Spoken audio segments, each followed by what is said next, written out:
Bab berikutnya bab isdira'in ni'mah, bab isdira'in ni'mati wal istighfafi bi hurumatillah.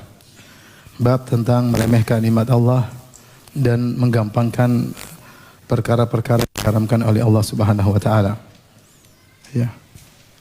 Atau menggampangkan meremehkan perkara-perkara yang dihormati oleh Allah Subhanahu wa taala. Yang pertama tentang isdira'an ni'mah, meremehkan nikmat. Di antara ciri-ciri hamba-hamba yang saleh adalah tidak meremehkan nikmat Allah Subhanahu wa taala. Oleh karenanya Allah menceritakan tentang para nabinya, di antaranya seperti Nabi Ibrahim alaihissalam.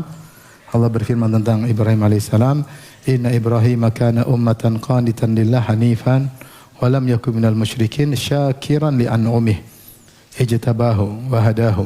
Kata Allah Subhanahu wa taala, sungguhnya Ibrahim adalah ummah, yaitu seorang yang teladan, qanitan, kuat beribadah, hanifan, jauh daripada kesyirikan menuju kepada tauhid, lam yakun minal musyrikin, tidak pernah berbuat kesyirikan. Kemudian di antara sifatnya syakiran li an'umih, senantiasa mensyukuri nikmat-nikmat yang Allah berikan kepadanya. Dan an'um dalam bahasa Arab adalah wazan af'ul, yaitu untuk jam'ul qillah, yaitu untuk bilangan yang kurang dari 10 dijamak dengan an'um. Adapun nikmat kalau lebih banyak dijamak dengan ni'am. Jadi nikmat itu bisa dijamak dengan ni'am, yaitu jam'ul kasrah kalau menunjukkan yang banyak. Kalau dijamak dengan af'ul, wazan af'ul, an'um, berarti jamaknya jam'ul qillah, yaitu sedikit. Maksudnya sebagian ulama, kalau tidak salah Syaukani dalam Fathul Qadir menyebutkan bahwasanya sifat Ibrahim alaihissalam tidak pernah meremehkan nikmat. Bahkan nikmat yang kecil-kecil pun dia syukuri. Dia syukuri. Ini sifat Nabi Ibrahim alaihissalam. Demikian juga sebelumnya Nabi Nuh alaihissalam, dalam Al-Quran Allah sebutkan di antara sifatnya abdan syakura, ya. Nabi Nuh alaihissalam, innahu kana abdan syakura, hamba yang pandai bersyukur. Kalau kita baca tafsir Nabi Nuh alaihissalam, kenapa dikatakan hamba yang pandai bersyukur, selalu bersyukur, karena tidak pernah meremehkan nikmat Allah. Dia kalau pakai baju dia mengatakan alhamdulillah. Kalau Allah berkehendak tentu saya tidak bisa berpakaian. Kalau dia habis makan dia mengucapkan alhamdulillah. Kalau Allah berkehendak tentu aku akan lapar. Dia pakai sendal dia mengatakan alhamdulillah. Kalau Allah berkehendak tentu aku berjalan dengan kaki kosong tanpa alas kaki. Bahkan kalau dia buang hajat dia bilang alhamdulillah. Kalau Allah berkehendak Allah akan menahan kotoran dalam tubuhku. Sehingga dia selalu memuji Allah Subhanahu wa taala, bahkan dalam perkara-perkara nikmat yang mungkin sepele dianggap oleh sebagian orang, tapi ternyata tidak sepele bagi Nabi Nuh alaihissalam. Dan datang dalam hadis Hinz bin Abi Halah, hadis ini diperselisihkan, ada yang menghasankan, ada yang juga mendhaifkan, menyebut tentang kisah tentang sifat-sifat Nabi. Di antara sifat Nabi, kana yu'azzimun ni'mah wa in daqqat. Adalah sifat Nabi mengagungkan nikmat Allah meskipun sedikit, meskipun kecil.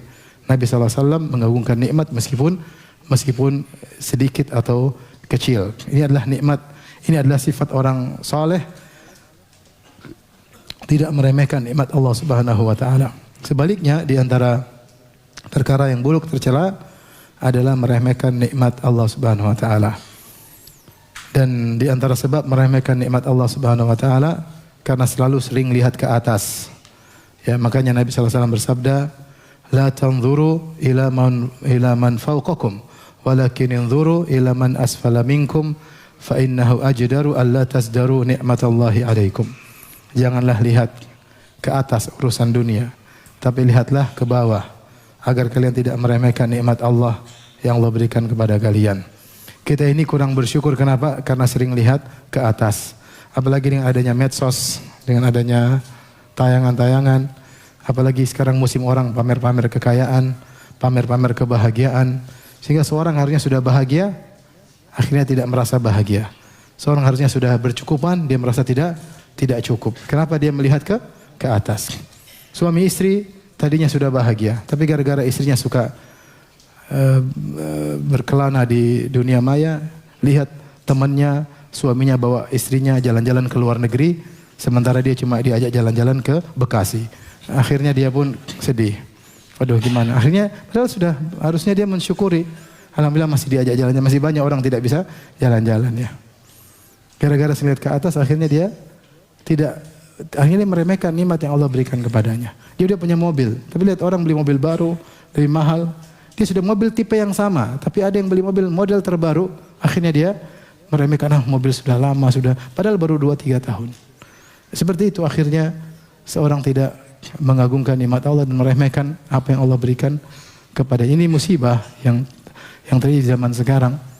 Dari satu sisi banyak orang suka pamer kemewahan, satu sisi banyak orang yang suka nonton pameran tersebut.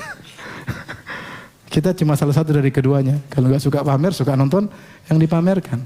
Sehingga penyakit isinya, penyakit hati isinya. Ya. Lihat sana, lihat sini, lihat sini.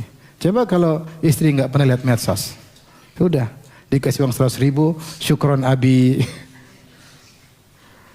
barakallahu fiik, jazakallah khair, ahsanallahu ilaik. Sudah, udah hafal itu bahasa Arabnya, tapi nggak pernah ditujukan pada suaminya ya.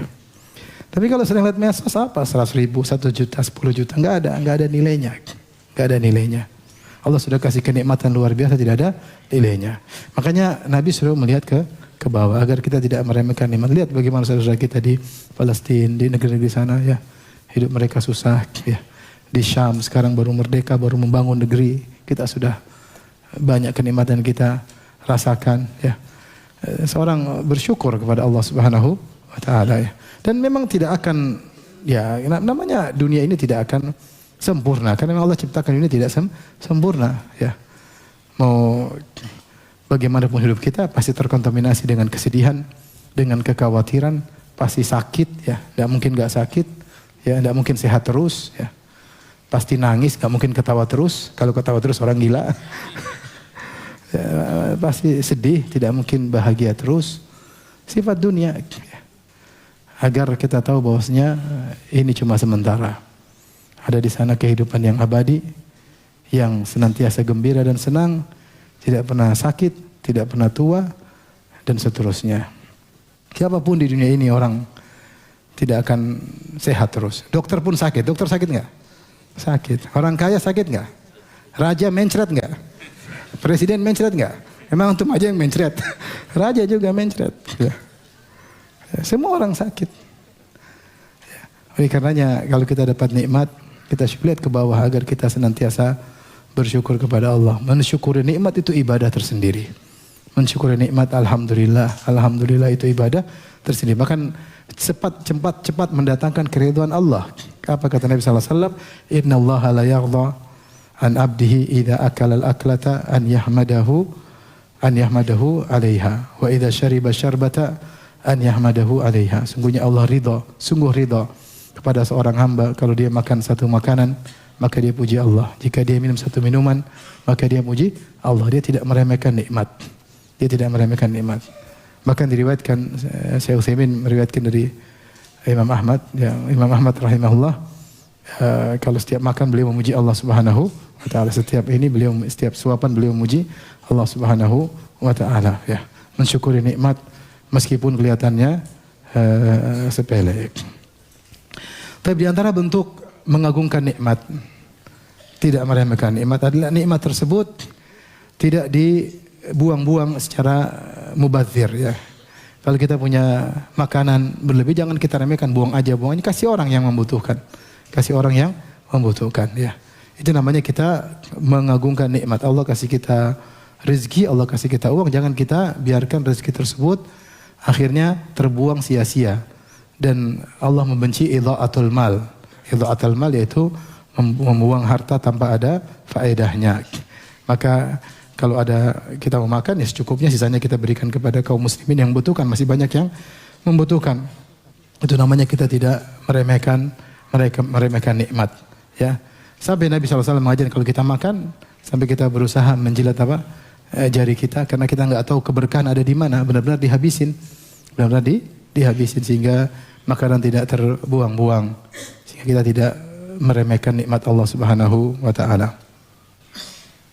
Jadi agar kita tidak meremehkan nikmat, seringlah lihat ke bawah ya. Masih banyak orang nggak punya kendaraan, yang punya kendaraan ya, yang punya mobil lihat masih banyak yang punya hanya motor ya. Yang punya motor lihat masih banyak yang pakai apa? Sepeda. Yang punya sepeda masih banyak yang jalan. Yang jalan masih banyak yang tidak bisa jalan. Yang tidak bisa jalan masih banyak di dalam kuburan. Itu yang susah jalan masih di kursi roda masih bisa berzikir. Lihat ke bawah terus sehingga kita bersyukur, bersyukur. Ya, jangan lihat ke atas terus. Ke bawah, alhamdulillah. Saya punya istri, masih banyak yang jomblo. Kasihan. Kita bersyukur sama Allah Subhanahu wa taala ya. Dan seterusnya. Siapa yang bersyukur, Allah akan tambah. Wa idz ta'adzana rabbukum la in syakartum la azidannakum. Kalau Allah memberi pengumuman, ya, siapa yang jika kalian bersyukur maka aku akan tambah bagi kalian. Di antara cerita yang menakjubkan, yang meremehkan nikmat Allah, di antaranya adalah suku Saba dan Bani Israel. Suku Saba, Allah sebutkan dalam surat Saba, itu di Yaman, ya. Dalam surat Saba ayat 18 sampai ayat 19. Allah berfirman, "Wa ja'alna bainahum wa bainal qura allati barakna fiha quran dhahiratan wa qaddarna fiha as-sayr. Siru fiha layaliya wa ayyaman aminin." Allah berikan kenikmatan bagi kaum Saba, ya, kami jadikan, kata Allah, kami jadikan antara mereka dengan negeri yang kami beri berkah, itu negeri Syam. Yaman ke Syam jauh. Yaman ke Syam jauh, ya. Kami jadikan di zaman itu, entah zaman berapa ribu tahun lalu, Quran Dhahirah, yaitu ada negeri-negeri kota-kota transit, sehingga mereka kalau berjalan dari Sabak menuju ke negeri Syam, mereka ada waktu untuk istirahat, tidur siang satu tempat, nanti mereka tidur malam di tempat berikutnya. Mereka tidur siang sehingga mereka tidak perlu bawa bekal yang begitu banyak karena ada pos-pos antara Sabak sampai apa? Negeri Syam. Dan itu kenikmatan. Allah berkata, "Siru fiha", berjalanlah kalian di jalan tersebut, "layaliya wa ayyaman aminin", malam dengan tenang, siang dengan aman, ya, aman, siang malam aman karena ada pos-pos. Rupanya mereka bosan. Kata mereka, apa perjalanan kayak gini, enggak menantang. Nenek moyang kita dulu lewat padang pasir, susah, bertarung dengan kerasnya kehidupan. Maka mereka berdoa kepada Allah. Faqalu rabbana ba'id baina asfarina. Ya Rabb kami, ya, jauhkanlah jarak perjalanan kami. Kayak enak ada pos-pos gitu. Ya, subhanallah, tidak bersyukur kepada Allah Subhanahu wa taala. Wa dzalamu anfusahum, mereka telah menzalimi diri mereka, faja'alnahum ahadits, kami jadikan mereka hanyalah buah pembicaraan. Jadilah mereka binasa, jadikan pembicaraan oleh orang-orang. Wa mazzaqnahum kullu mumazzaq, kami jadikan mereka tercerai-berai. Inna fi dzalika laayatin likulli sabarin syakur. Yang demikian itu ada tanda-tanda kekuasaan Allah bagi orang yang sabar lagi bersyukur. Jadi ada kaum sebenarnya tidak bersyukur. Mereka bilang, begini-begini juga bosan. Pingin jalan bawa bekal, lewat padang pasir. Ya sudah, akhirnya Allah kasih yang mereka minta, akhirnya mereka cercerai-berai. Dan mereka hancur. Jadilah mereka buah bibir. Jadi omongan sampai sekarang, kok ada kaum yang bahlul seperti ini. Udah dikasih kenikmatan, minta yang susah-susah. Sama seperti Bani Israel.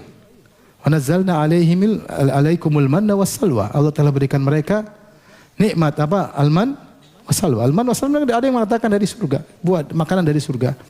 Tidak usah masak, tinggal disantap. Ada yang bilang apa? Jadi makanan tinggal, ada yang bilang jatuh di pohon tinggal diambil, ada yang burung yang tinggal disantap, nikmat. Tapi mereka bosan. Mereka bosan, ya, sehingga mereka minta makanan yang biasa. Kata mereka bosan. Lihat surat Al-Baqarah ayat 61 tentang Bani Israel yang tidak mensyukuri nikmat. Kata Allah, "Wa idz qultum ya Musa lan nasbiru ala ta'ami wahid." Ketika mereka berkata, wahai Musa, ketika kalian wahai Bani Israel berkata, "Ya Musa lan nasbiru ala ta'amin wahid." Kami tidak sabar kalau makan satu makanan terus. Manna salwa. Padahal tinggal makan, gak usah repot-repot.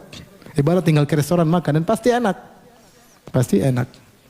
Fad'u lana rabbaka yukhrij lana mimma tumbitul ardu min baqaliha. Kalau gitu, mohonkanlah kepada Allah, kepada Tuhanmu. Lihat mereka tidak sopan, bilang fad'u lana rabbaka, mintalah kepada Tuhanmu, bukan Tuhan kita, Tuhanmu. Yukhrij lana mimma tumbitul ard, agar Allah keluarkan bagi kami sayur mayur yang dikeluarkan dari bumi, min baqliha, sayur mayur, wa qithaiha, ketimun, wa adasi adas, wa basaliha, bawang, ya. Qala atastabdilul ladzi huwa adna bil ladzi huwa khair. Musa sudah ingatkan, kalian ingin mengganti yang lebih baik diganti dengan yang tidak baik. Ihbitu Misran fa inna lakum masaltum. Kalau pengen makan bawang sayur mayur di mana aja ada. Tinggal ke Bekasi juga ada. Ke Tegal juga ada. Kalau manas salwa dari mana? Dari langit. Ngapain minta? Mereka subhanallah tidak mensyukuri nikmat Allah ya. Enggak usah minta sama Allah, itu sudah dapat plus. Kalau mau cari yang ini tinggal pergi ke sana, belok kanan dikit sudah dapat. Ini contoh orang tidak mensyukuri apa? Nikmat. Tidak mensyukuri nikmat. Karena ikhwan, nikmat banyak ya. Kita nikmat berkeluarga ya. Kita punya istri, udah punya anak-anak aja, tapi kita rusak ya. Kita udah punya nikmat berumah tangga, nikmat persaudaraan ya. Sampai nikmat persahabatan nikmat. Ya. Ya, kata Allah, "Lau anfaqta ma fil ardi jami'an ma allafta baina qulubihim, walakinna Allah allafa bainahum." Kalau engkau infakkan seluruh harta di atas muka bumi ini, kau tidak bisa menggandingkan mereka, tidak bisa menyatukan mereka wahai Muhammad. Tapi Allah yang menyatukan hati-hati mereka. Subhanallah, kita bisa bersahabat itu nikmat. Betapa pedih kalau kita sudah bermusuhan, saling menjatuhkan, saling mencari kesalahan. Kalau ketemu saling melengos kanan dan kiri. Nikmat ini nikmat dijaga. Jangan kita remehkan. Jangan kita remehkan. Ya. Antum kalau udah punya istri udah nikmat, jangan ngelirik syiar-syiar Allah, syariat Allah, maka dia agungkan. Jangan meremehkan. Kalau Allah sudah mengharamkan sesuatu, maka agungkan perkara haram tersebut. Jangan diremehkan. Kalau sudah mulai meremehkan syiar-syiar Allah, meremehkan perkara-perkara yang haram, akhirnya hilanglah pengagungannya kepada Allah Subhanahu wa taala. Makanya para ulama khilaf tentang orang yang israr fil ma'siyah. Apa hukum orang yang terus-menerus fis saghirah, melakukan dosa kecil? Kalau dia melakukan dosa besar, jelas dia fasik. Dia melakukan dosa besar, dia fasik. Baik. Terus-menerus melakukan dosa kecil, apakah menjadikan dosa kecil tersebut menjadi dosa besar? Ini khilaf di kalangan para ulama. Ada yang mengatakan iya, karena kalau orang sering-sering melakukan dosa kecil berulang-ulang tidak berhenti, berarti dia meremehkan Allah Subhanahu wa taala. Dia meremehkan dosa tersebut. Dia meremehkan dosa tersebut. Ada yang mengatakan tetap dosa kecil, tidak rubah jadi dosa besar. Tapi dosa kecil yang banyak bisa sama dengan dosa besar, satu dosa besar. Tapi di antara ulama dia mengatakan dosa kecil tersebut berubah menjadi dosa besar. Kenapa? Karena ada istighfar. Di situ dia meremehkan dosa-dosa tersebut. Bagaimana yang dirasakan oleh pelaku dosa besar. Pelaku dosa besar dia meremehkan dosa sehingga dia melanggar. Dia melanggar. Nah itu juga bisa didapati dalam hati seorang yang sering melakukan dosa kecil, meremehkan hal-hal yang diharamkan oleh Allah Subhanahu wa taala. Bab berikutnya. Bab membenci orang saleh. Bab bughdhi salihin. Memusuhi orang-orang saleh. Allah berfirman, "Walladzina ja'u min ba'dihim yaquluna rabbana ighfir lana wa li ikhwanil ladzina sabaquna bil iman." Ini ayat dalam surat Al-Hasyr ayat 10. Sebelumnya Allah menceritakan tentang kaum muhajirin, kaum ansar. Di mana Allah berfirman, lil fuqara'il muhajirin alladzina ukhriju min diyarihim amwalihim yabtaguna fadlan minallahi wa ridwana wa yansuruna Allah wa rasulahu ulaika humus shadiqun. Yaitu orang fakir yang terusir dari negeri mereka, terpisah dari harta mereka, mencari karunia Allah, mereka mencari keridhaan Allah dan mereka menolong Allah dan Rasulnya. Ulaika humus shadiqun, mereka adalah orang yang benar imannya. Ini maksudnya kaum muhajirin. Setelah itu Allah berfirman tentang kaum ansar. Walladzina tabawwa'ud dar wal imana min qablihim yuhibbuna man hajara ilaihim wa la yajiduna fi sudurihim hajatan mimma utu wa yu'thiruna ala anfusihim walau kana bihim khasasah wa may yuqashiha nafsihi fa ulaika humul muflihun. Dan orang-orang yang beriman tinggal di kota Madinah sebelum didatangi oleh kaum muhajirin. Yuhibbuna man hajara ilaihim, mereka cinta kepada orang yang berhijrah kepada mereka. Wa la yajiduna fi sudurihim hajatan mimma utu, dan mereka tidak dengki kepada orang-orang muhajirin yang diberikan keutamaan. Wa yu'thiruna ala anfusihim, dan mereka mendahulukan kaum muhajirin daripada diri mereka sendiri. Walau kana bihim khasasah, padahal mereka juga memiliki keperluan yang mendesak tapi mengutamakan saudara. Wa may yuqashiha nafsihi fa ulaika humul muflihun, siapa yang dihindarkan dari penyakit pelit, mereka orang-orang yang beruntung. Setelah itu baru Allah sebutkan ayat ke-10, walladzina ja'u min ba'dihim, dan orang datang setelah mereka, itu kita ini di antaranya. Ya. Jadi mulia kapan? Yaquluna rabbana ighfir lana wa li ikhwanina alladziina sabaquna bil iman, yaitu orang-orang yang berdoa, ya Rabb kami ampunilah kami dan ampunilah saudara-saudara kami yang mendahului kami iman sebelumnya. Wala taj'al fi qulubina ghillan lil ladzina amanu, dan janganlah jadikan dalam hati kami ghil, yaitu dengki, hasad, dongkol kepada orang yang beriman. Rabbana innaka raufur rahim, sungguhnya Engkau adalah Raufur Rahim. Di sini Allah memuji orang-orang beriman yang datang setelah kaum Muhajirin, kaum Ansar. Di antara sifat mereka mendoakan kaum Muhajirin dan kaum Ansar. Dan mereka di antara doa mereka, wala taj'al fi qulubina ghillal lil ladzina amanu. Ya Allah, janganlah kan jadikan dalam hati kami dongkol kepada mereka, kepada kaum Muhajirin, kepada kaum Ansar. Masuk dari Syekh Muhammad bin Wahab dalam ayat ini menyatakan di antara dosa adalah memusuhi, membenci kaum Muhajirin, kaum Ansar. Karena kaum Muhajirin, kaum Ansar orang-orang soleh. Mereka telah dijamin surga. Ya. Kata Allah, was-sabiqunal awwaluna minal muhajirin wal ansar.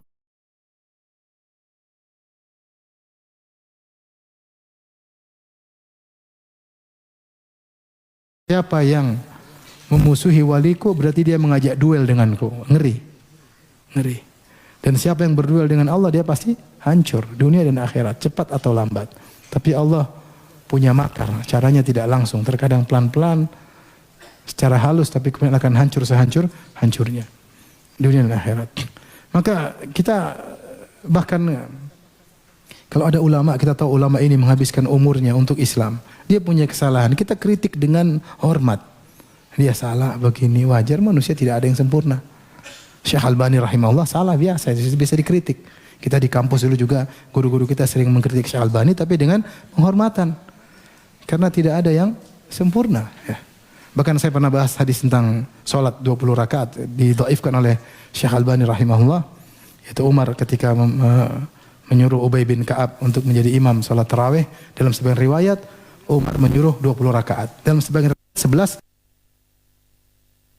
Bahas riwayatnya banyak menunjukkan Risalah Ibnu Abdul Bar, kalau saya tidak salah ingat, menyalahkan Imam Malik yang menyebutkan jadi imam sholat bukan 11 rakaat tapi 20 rakaat riwayatnya. Intinya si Albani mendhaifkan hadis ini.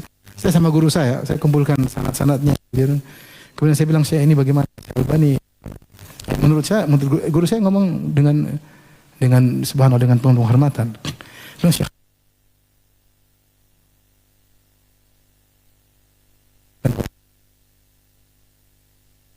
salah. Jadi kalau orang mengkritik biasa.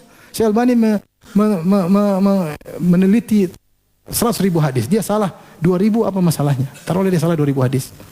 Dia salah 3.000 hadis. Tapi ada orang kemudian sombong, congkak. Syekh Albani seperti anak kecil, nggak tahu.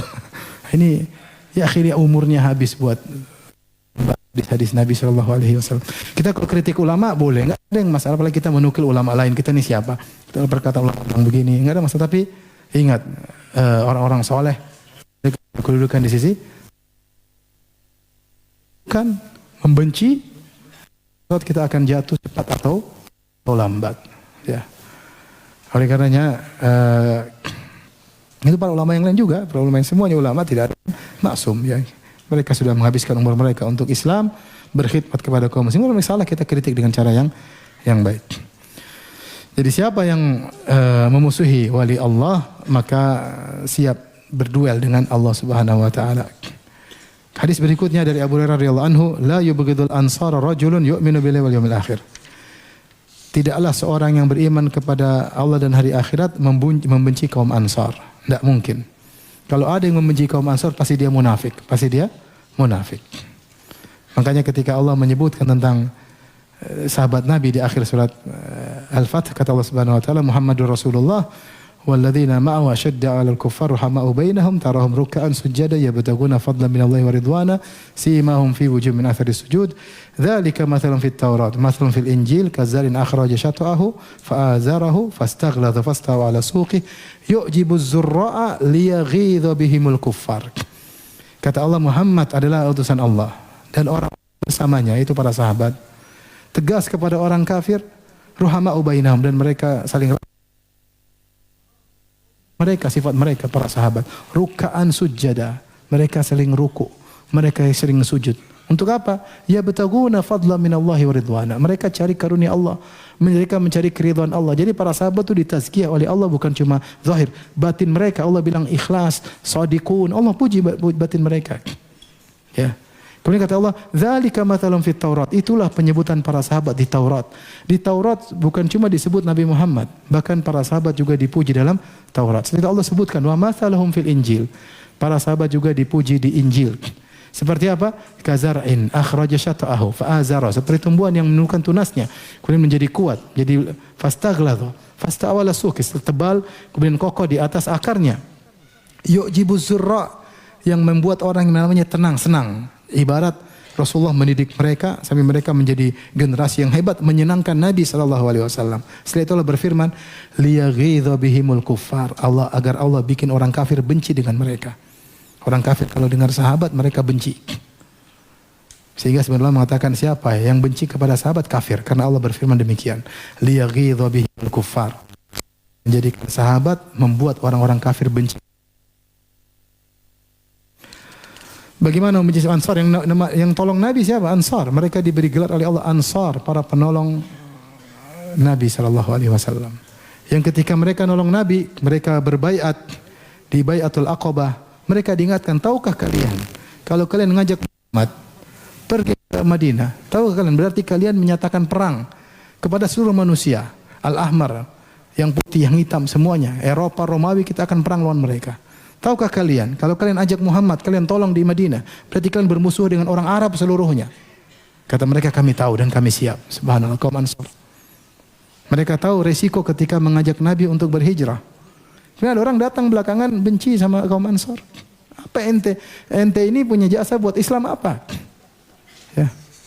Jasanya apa? Jasanya kawin mut'ah. Apa jasanya? Jasanya apa? Bikin kacau di mana-mana. Perang saudara di antara kaum muslimin. Jasanya apa? Para sahabat dibenci.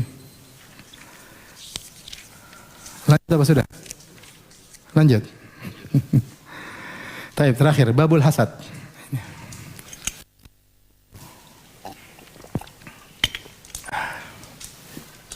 Hasad ada 4 tingkatan.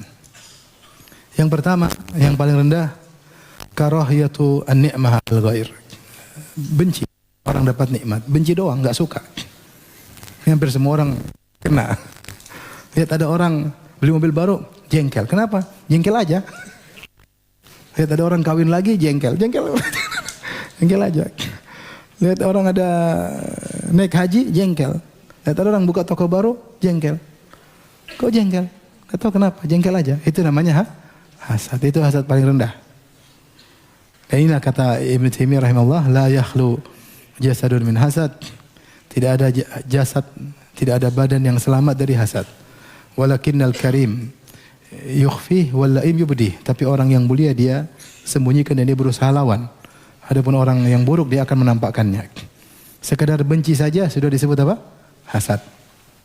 Tingkatan kedua, ya, ingin nikmat tersebut hilang.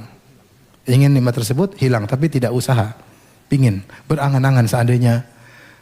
Makanya disebut hasad tamanni zawalin ni'mah anil ghair. Berangan-angan nikmat tersebut hilang. Tahu orang naik pangkat, kapan dia dipecat ya dalam hati. Ini sudah bukan cuma benci, tapi ingin dihilangkan nikmat tersebut. Ya. Lihat ada orang nikah, kapan dicerai itu. Pokoknya ingin ribut. Melihat suatu, lihat mobil, kapan orang beli mobil baru, kapan mobilnya dicuri. Bukannya dia ingin nikmat tersebut hilang. Ini tingkatan kedua. Tingkatan ketiga, dia ingin nikmat tersebut berpindah kepada dia. Hilang, pindah kepada dia. Maka dia ada orang naik pangkat, kapan lengser saya yang gantikan. Dia usaha cari kesalahan orang tersebut supaya ketahuan bobroknya, lengserkan dia yang naik. Ini hasad banyak ya.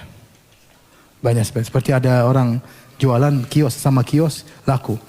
Kasih isu biar kios itu nggak, biar pembeli berarti kan pindah. Dokter hasad sama dokter. Diberikan isu dokter tersebut gini, dicari-cari kesalahan. Sarin akhirnya dokter tersebut nggak ada lagi yang datang, pasien pindah ke dia. Itu namanya pingin hilang nikmat berpindah kepada dia.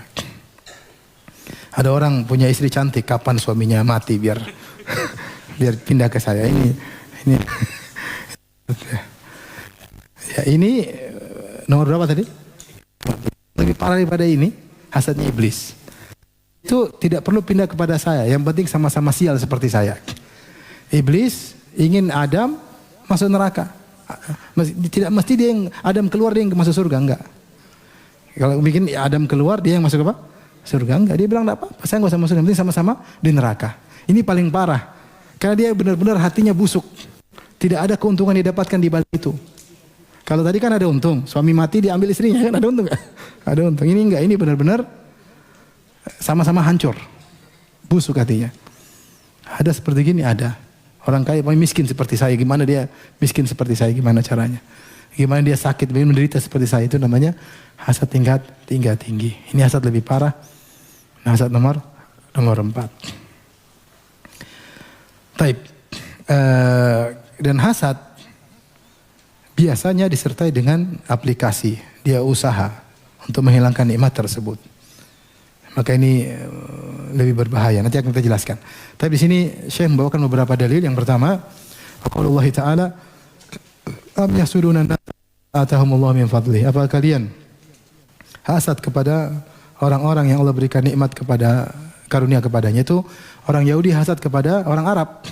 Nabi terakhir ternyata dari mana? Arab. Dari keturunan Bani Ismail, bukan Bani Israel. Mereka sudah ternyata bukan orang Bani Israel, tapi dari orang Arab. Ya.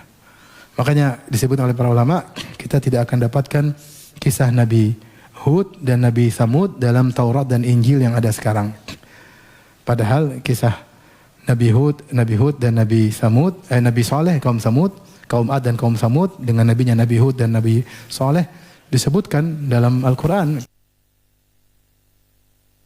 Nabadzina min qablikum qaumi Nuhin wa 'Adi wa Samud.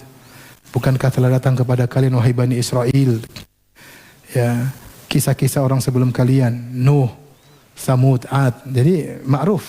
Tapi kalau kita buka Taurat, Injil sekarang enggak ada Nabi Saleh, Nabi Hud enggak ada. Nabi Arab. Seandainya mereka mengakui dua nabi ini, kemudian datang Nabi Arab penutup, harusnya mereka wajar. Ternyata kenabian sebelum kalian sudah ada nabi dari kalangan apa? Arab. Apa salahnya Allah tutup juga dengan Nabi Arab? Tapi mereka hilangkan Nabi Hud dan Nabi Saleh. Terus mereka mengatakan Nabi cuma dari Bani Israel. Jadi mereka hasad. Hasadan min indi anfusihim. Min ba'di ma tabayyana lahumul haqq. Setelah jelas kebenaran bagi mereka. Jadi mereka ini hasad menjadikan mereka kafir. Subhanallah. Hasad menjadikan mereka apa? Kafir. Seperti kisah siapa? Kisah bapaknya Sofia dan pamannya Yasir.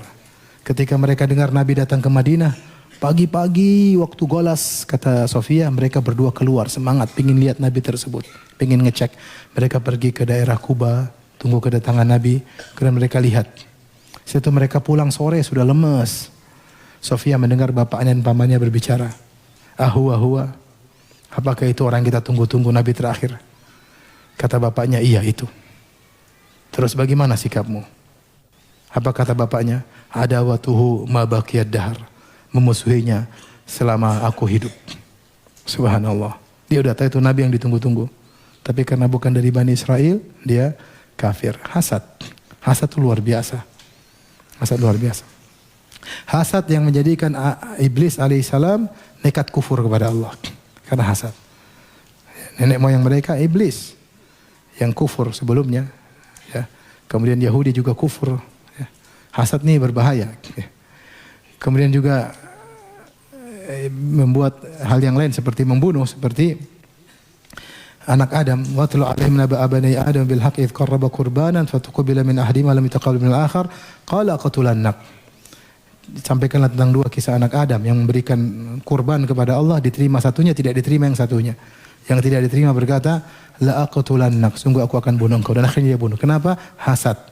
Ibadahnya tidak diterima. Hasad. Hasad ini berbahaya.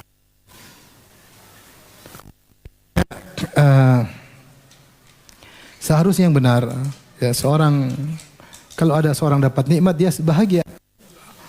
Rasulullah bersabda hadis berikutnya, la yu'minu ahadukum hatta yuhibba li akhi ma yuhibbu li nafsihi.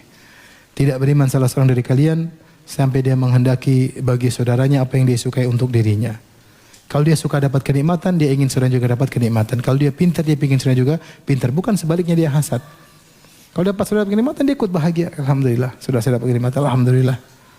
Ya, alhamdulillah. Apa yang kita lakukan kalau kita lihat orang punya kelebihan?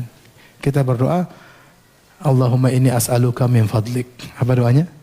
Allahumma inni as'aluka min fadlik. Ya Allah, aku minta karunia darimu.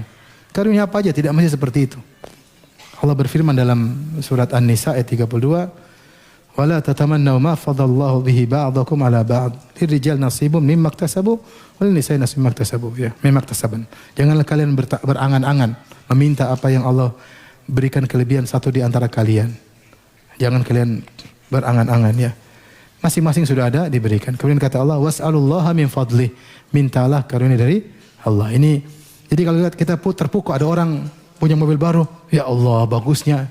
Allahumma inni as'aluka min fadlik. Paham? Tidak mesti ya Allah bikin mobil gitu, belum tentu. Ente punya mobil kayak gitu ente sombong angkuh.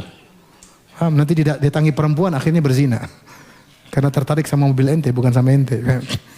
Kita nggak tahu, belum tentu dapat nikmat tersebut kita bisa bersyukur, belum tentu. Kapan timbul keinginan kok dia punya saya nggak punya, langsung Allahumma inni as'aluka min fadlik. Ya anta karunia yang pas buat kita, yang menambah ketakwaan kita, bukan menjauhkan dari Allah Subhanahu wa taala. Kita nggak tahu apa yang pas buat kita, Allah yang lebih tahu, tapi minta. Fadlullahi wasi', karunia Allah luas. Taib, hadis yang terakhir, An Abi Hurairah radhiyallahu taala anhu secara marfu' Rasulullah bersabda, "Iyyakum wal hasad." Hati-hatilah dari hasad, fa innahu ya'kulul hasanati kama ta'kulun narul hatab. Karena hasad itu memakan pahala-pahala seperti api yang memakan kayu bakar. Au qala al-ushb, atau rumput-rumput yang kering. Kena api langsung habis. Rawahu Abu Dawud, hadis riwayat Abu Dawud. Hadis ini secara sanadnya dipermasalahkan, tapi secara makna disepakati oleh para ulama, maknanya benar. Hasad itu makan kebaikan-kebaikan seperti api. Api itu kalau taruh di kayu yang kering, habis enggak kayunya? Habis. Cepat atau tidak? Cepat. Sama, apalagi rumput kering, rumput kena api langsung habis. Maksudnya Rasulullah yang menggambarkan betapa kuatnya hasad itu makan kebaikan. Kenapa? Kalau orang hasad jarang yang cuma diam-diam aja kalau hasad. Dia pasti mengaplikasikan dalam berbuat zalim. Contoh dia gibai orang tersebut. Ya. Atau dia berbuat kezaliman sama orang tersebut, dia menjatuhkan orang tersebut. Ya, apalagi sampai dia melakukan maksiat, kufur dan yang lain-lain. Sehingga hasad tersebut akhirnya membuat dia melakukan kezaliman kepada orang yang dia hasati, dan akhirnya pahala dia cepat habis. Pahala dia cepat habis. Maka seorang berdoa kepada Allah ya agar tidak hasad kepada siapapun ya. Di antaranya dia berdoa, tajal fi qulubina ghillal lil ladzina amanu. Ya janganlah aku jadikan hati ini dongkol apa kepada orang beriman. Ya. Ya, seperti juga doa waslul sakhimata qalbi, ya Allah Allah luka lisanan sadiqan wa qalban salima. Ya Allah, aku minta kepada Engkau lisan yang jujur dan hati yang bersih ya. Kalau muncul hasad bilang apa? As'alullaha min fadlik. Ini as'aluka min fadlik. Ya, berdoa kepada Allah Subhanahu wa taala semoga Allah menghindarkan kita dari penyakit-penyakit hati, di antaranya penyakit hasad. Tapi demikian saja, ikhwan dan akhwat, suara saya lagi enggak beres. Jadi enggak ada tanya jawab ya. Sampai sini saja. Wabillahi taufiq hidayah. Assalamualaikum warahmatullahi wabarakatuh.